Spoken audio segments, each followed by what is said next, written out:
Afternoon, everybody. We will start with the broadcast section that's got no embargo, followed by an embargoed section of 10:30 p.m. tonight. Please raise your hand to ask a question and remain on mute. Otherwise, no live tweeting in the broadcast section. And we kindly ask for one question per person to allow us to get through as many people in the short time we have. Ian Abrahams, please. Good afternoon. Hi, good afternoon, Antonio. First of all, can you update us on how everybody is in terms of your players who had COVID last week, and whether or not, or how much you're looking forward to actually getting back into action tomorrow? Yeah, the situation has not changed so much. Players are back in training, and other players are continuing to be isolated, and but also for the players that they're back in training, and they need time. They need a bit of time to be fit and to find again a good physical condition. When you have this when you have COVID, and it's the COVID. Is not only 10 days, and many times he bring with this virus situation that you make your body not so strong, and for this reason you have to go slowly. Also because you risk to have players injured after COVID. Okay, Niv Dovrat, please. Hi, Antonio. Good afternoon. Hi. Good afternoon. Hi. Challenging times, but I look at it from a positive point of view. What have you enjoyed the most from the 6 weeks you've been at Spurs so far? Honestly, I enjoyed the work that we did with the players, and it was good. And I have seen a great availability and a great will, a great desire to improve. And I for sure I enjoyed this type of situation. And it was a pity to have these problems, no, with 9 players for COVID. Because COVID has interrupted a bit the work with the whole squad, but at the same time, I think that we have to face every situation, and during the season there are problems, but we have to be good, to be ready to face every problems in the right way. Thanks, Niv. Alistair Gold, please. Hi there, Antonio.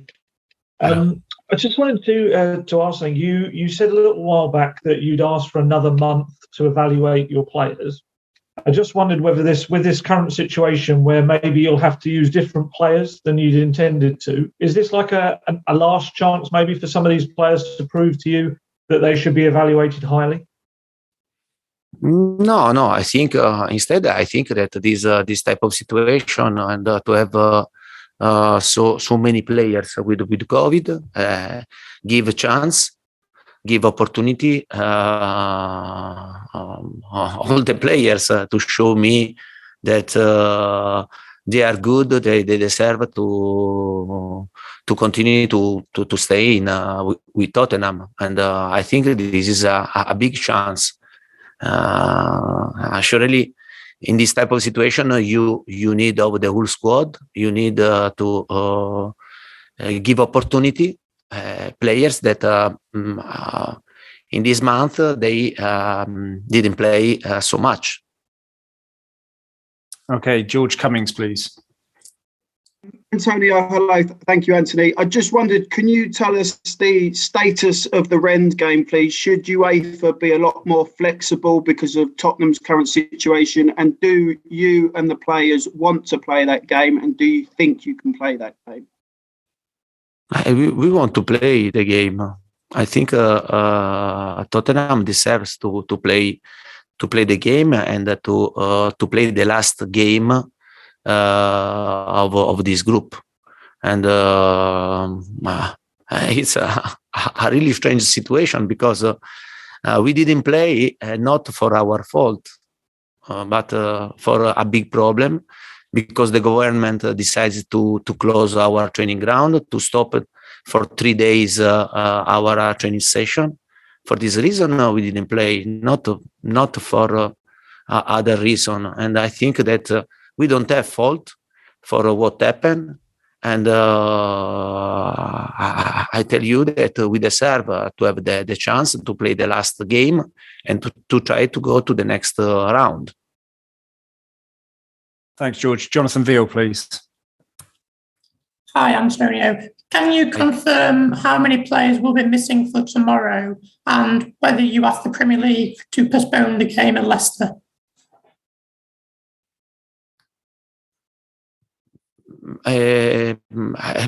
Surely, and we have players positives, and for sure some players tomorrow they can play, and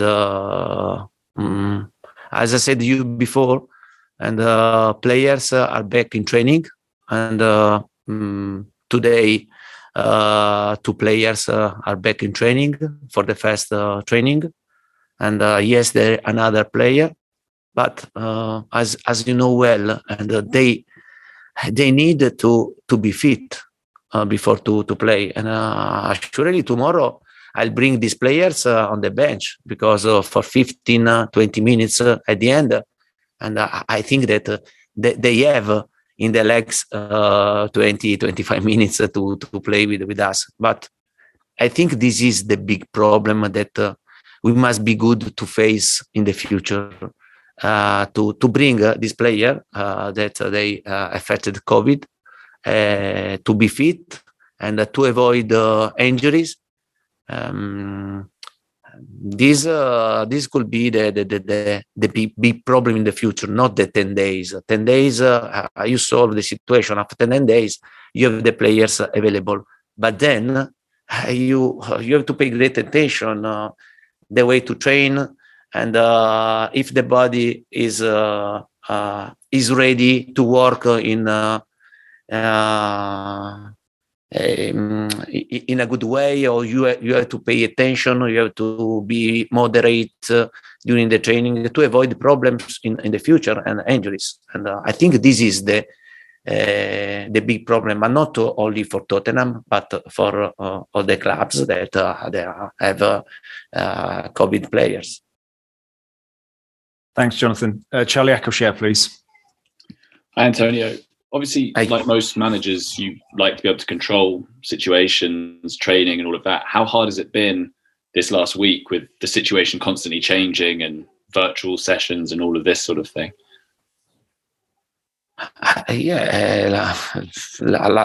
Last week was terrible. Was terrible because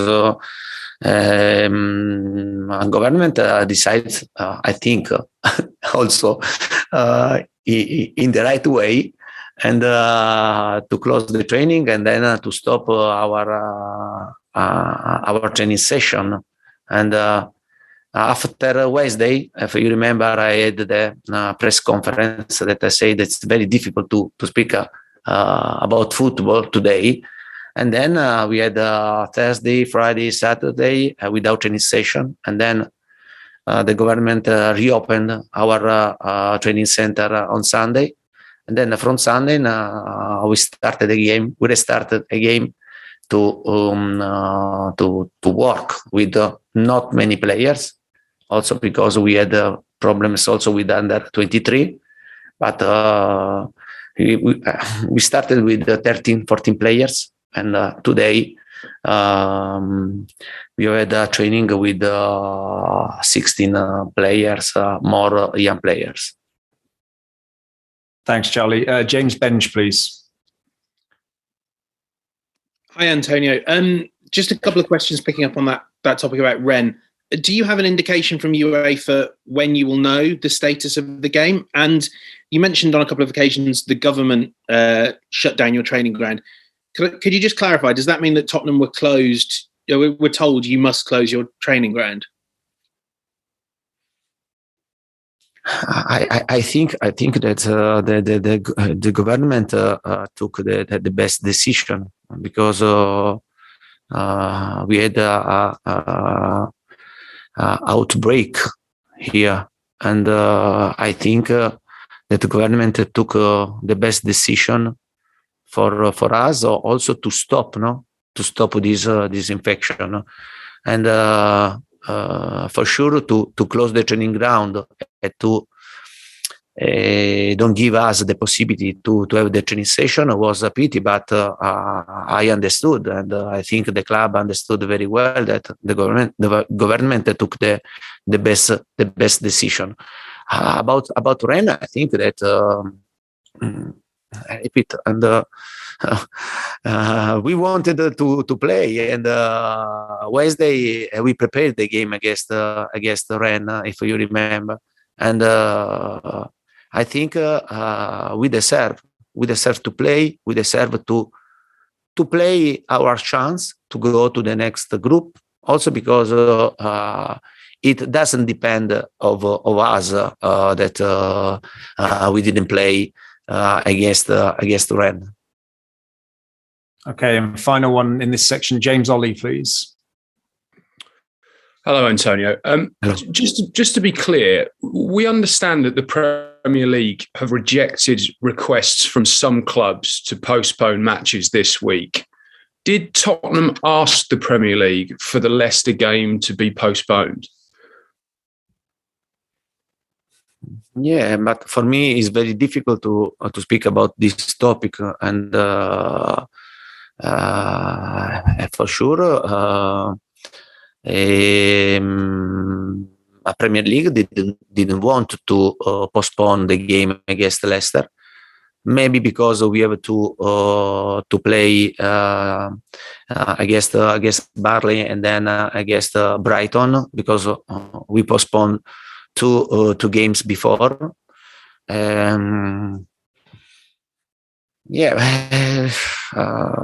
I can understand. We can understand in one end.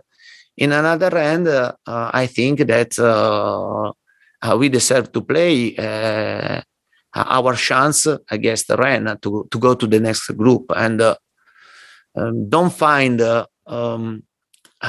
good solution between UEFA and Premier League. Why Tottenham has to pay this? Why? I think that is not fair. It's not fair that we have to pay a situation that is not our fault.